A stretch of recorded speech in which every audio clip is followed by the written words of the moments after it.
Bueno, 3 minutos para las 10 de la mañana y es un placer recibir a la psicóloga María Pimienta, directora del Instituto de Psicología de la Salud, psicóloga grado 5 de la Facultad de Psicología y especialista en desarrollo psicológico y psicología evolutiva, porque vamos a hablar de un problema que está aquejando fuertemente a nuestro compañero Danilo Tegaldo, que es esta crisis de la mediana edad, que se ubica entre los 30 y 40 años, porque es lo que uno tiene como expectativa de vida y dice, bueno, alcancé a la mitad de... A mí no me pasa no porque haya superado, sino porque acabo de enterarme que tengo una expectativa de vida de 110 años, o sea que, me lo acaba de decir uno de los invitados al programa, por lo menos dice que es lo que dijo el Banco Central. Y laboralmente ni te cuento. Entonces yo dije, entonces no llegué ni siquiera a la mitad de esa etapa. Pila todavía. No, lo que comentábamos con Danilo, más allá de las bromas, es que uno prácticamente desde que nació o se crió y empezó a escuchar sobre estos temas, es que viene escuchando hablar de las crisis, especialmente esas crisis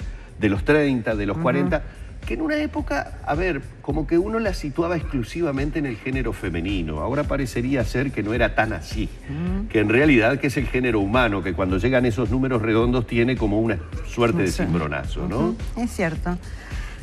A ver, las crisis nosotros las tomamos, serían como rupturas, cambios, transformaciones, ¿no? Lo evolutivo tiene que ver obviamente con el desarrollo del ser, de ese sujeto que nace y atraviesa por distintas etapas en su vida. Indudablemente que cada una de esas etapas va a pasar por algo esperado, que son las famosas crisis evolutivas que todo el mundo ha oído hablar de ellas.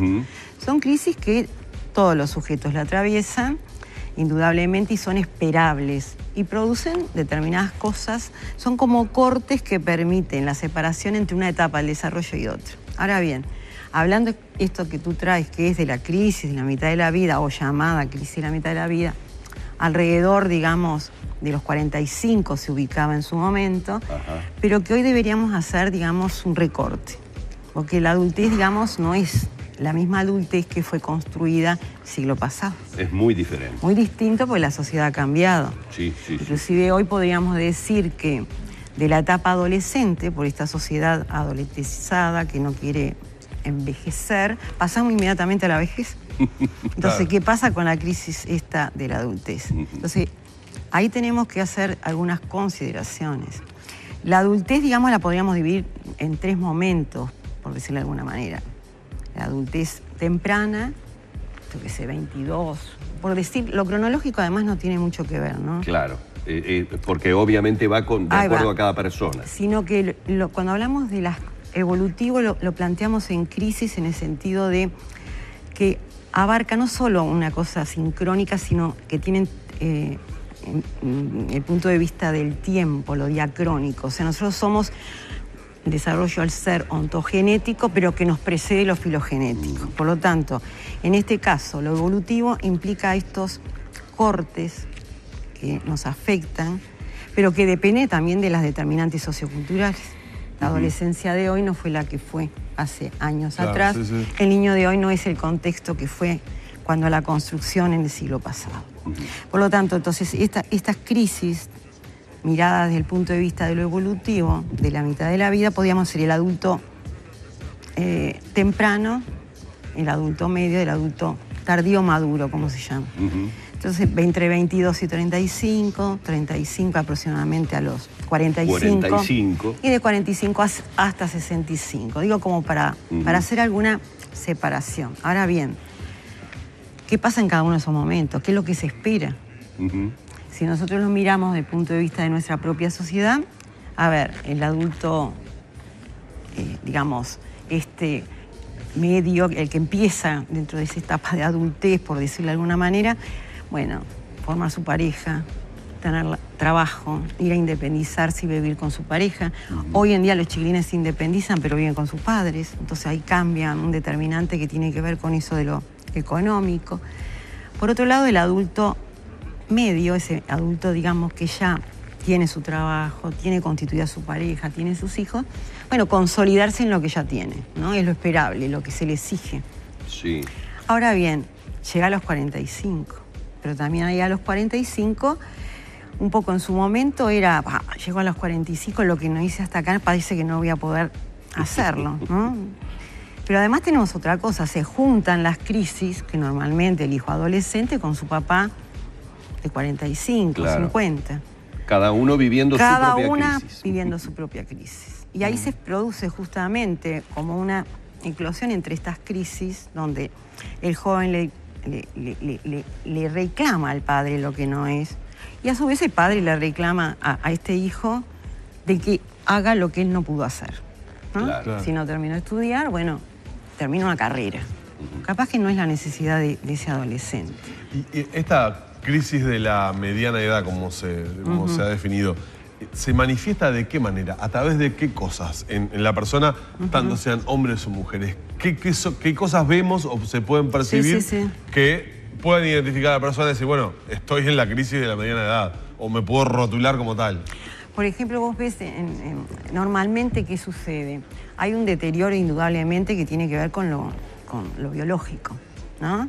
Digo, hay características, sobre todo en lo femenino, que aparece, digamos, todo el tema de la fecundidad en cuanto a que la mujer comienza con todas las características de la menopausia, el varón también.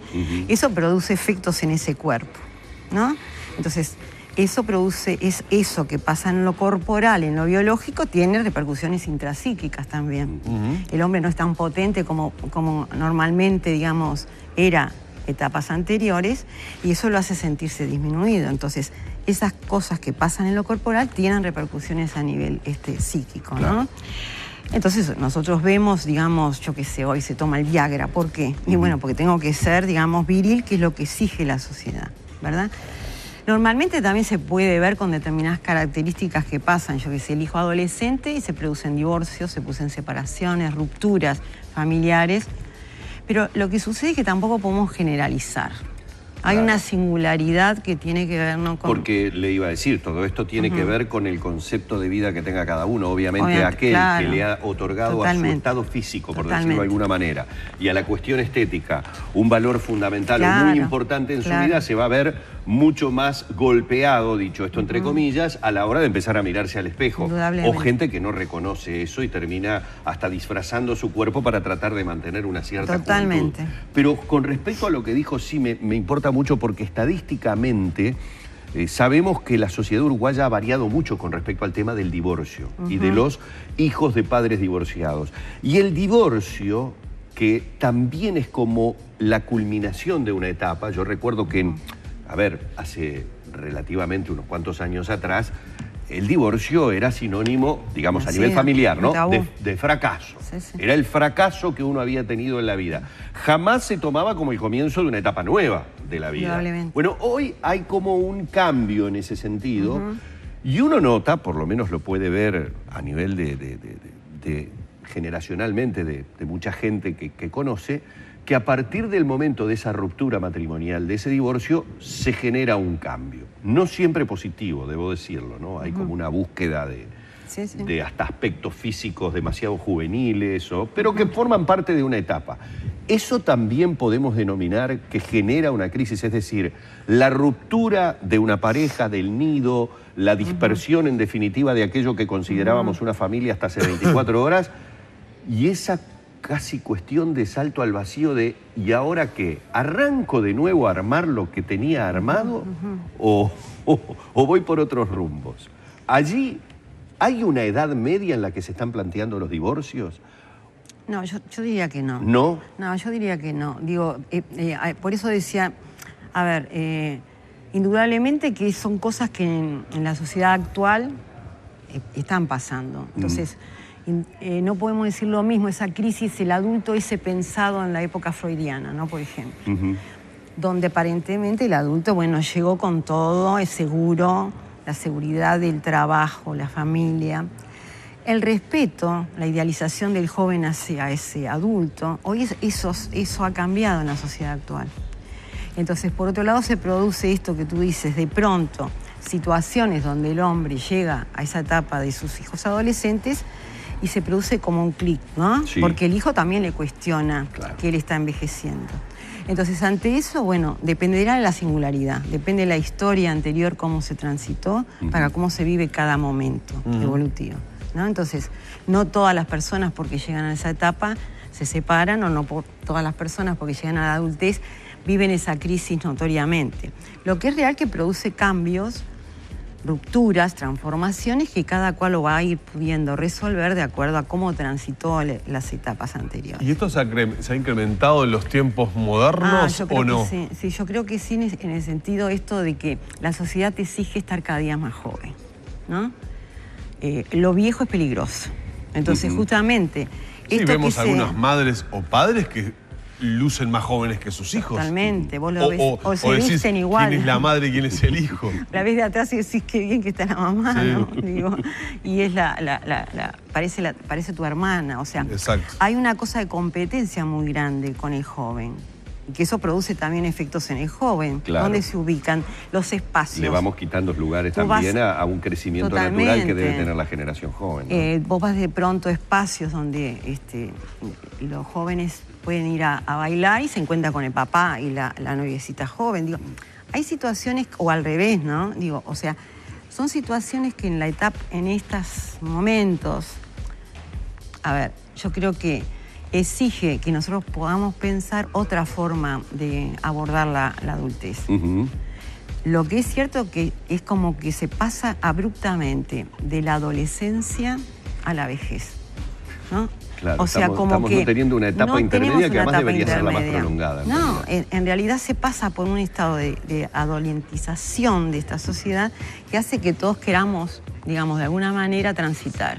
Pero es que hay como un temor de asumir la adultez. Cuando digo de asumirlo, digo, a mí hay algo que me divierte, de repente hasta mal lo que hago, pero no me estoy, obviamente, no estoy haciendo una consulta, pero digo, a mí me gusta vivir la diferencia como adulto en la manera de vestir, en la manera de expresarme. Es decir, no trato de ayornarme, si bien comprendo el lenguaje de los jóvenes, no necesito para ayornarme y hacerme el joven tipo, estar diciendo a cada rato tipo, si no tengo el tic, ¿para qué me lo voy a crear? Y sin embargo yo veo que hay padres que inclusive me han dicho que lo hacen porque necesitan tener un mejor diálogo con sus hijos. Y yo no creo que porque yo mantenga un léxico de viejo, es más, a veces hasta lo cultivo en broma, porque me gusta tener un cierto toque vintage en la cosa que hago. No me parece que esté mal, porque me parece que es darle lugar a él que tiene que tener, que es el lugar de joven, y papá tiene que tener el lugar que tiene que tener, que es de adulto. Totalmente. Pero, ¿a qué nos llevan estas crisis? Porque hace muy pocos días atrás hablábamos con integrantes de psicología tremendamente preocupados por lo que la depresión está causando en los uruguayos como una de las situaciones que más se está preocupando desde el punto de vista sanitario. Sí, total. Creo que también abarca todas las otras edades, ¿no? O momentos evolutivos.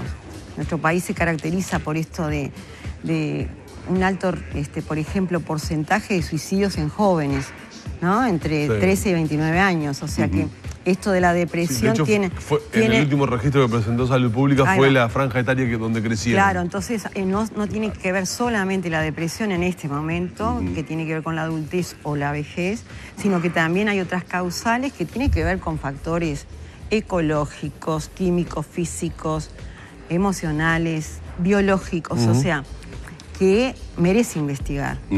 Digo, porque hoy en día, digamos, hay estadísticas, pero falta, digamos, quizás introducirnos más en cuáles son aquellos factores o que está produciendo que en nuestros países, Uruguay tiene un alto índice de suicidio junto con otros países europeos, en este caso Suecia, bueno, que hay que tratar de investigar a ver qué es lo que sucede, por qué acá. Lo que pasa que también no tenemos una tendencia, me da la sensación a mí, a visitar al profesional correspondiente. Es decir, si tenemos una dolencia, cualquier tipo, el dolor que sea, vamos a ver al especialista de eso. Pero en este tipo de situaciones dejamos que las cosas transcurran y no utilizamos el asesoramiento profesional. Las dos cosas. Por un lado está esa situación que es real. Uno dice, si tengo un paciente, un familiar enfermo y tengo que operarlo de la vesícula, le cuento a todo el mundo. Ahora, si tengo alguien que está psíquicamente mal, con alguna disarmonía, no lo cuento. Todavía sigue habiendo un peso muy grande en cuanto a esto de la salud mental, ¿no? Claro. No, en el final quería preguntarle cómo afecta esta crisis de la mediana edad al tema de la pareja. La rompe, hay una ruptura, un quiebre. Sí, yo creo que ahí erosiona. Hay como erosiones en esto de que antes se llamaba el famoso nido vacío, cuando los hijos no están, y entonces la pareja se encuentra a sí misma. Pero me parece que, repito, esto tiene que tomarse en la singularidad de cada experiencia. Se producen, por supuesto, cambios tan grandes que nos afectan en lo laboral, en lo orgánico, en lo psicológico, que uno tiene que ver cómo transita eso para poder sobrepasar. Esto que tú decías, de pronto una persona se separa y está bueno que se separe. Y empieza una nueva vida con otra pareja y una muy buena relación con sus hijos. Pero entonces, estas crisis evolutivas, están las otras que sí diferenciales, que son las accidentales y traumáticas, que pasan ahí sí en la singularidad de cada uno. Pero estas evolutivas, digo, son crisis esperables y que había que ponerse dentro de cada una de las situaciones específicas y singulares del sujeto para saber si se trata o no, de algo traumático, algo evolutivo, como decimos, de crisis evolutiva, o alguna crisis accidental, por X razones. Se quedó sin trabajo y está mal, ¿no? Y está mal por eso, nada más, obviamente. Sí. Le queremos agradecer mucho a María Pimienta, que nos ha acompañado esta mañana, psicóloga, directora del Instituto de Psicología de la Salud. Uno de los temas que ustedes también muchas veces nos han propuesto que tratáramos y sobre el que hemos estado solamente en la periferia, apenas en la corteza, pero con la grata presencia de María aquí en nuestros estudios. Muy amable. No, muchísimas gracias a ustedes. Por favor, un placer. Vamos cerrando por aquí este encuentro que hemos mantenido con la psicóloga María Pimienta.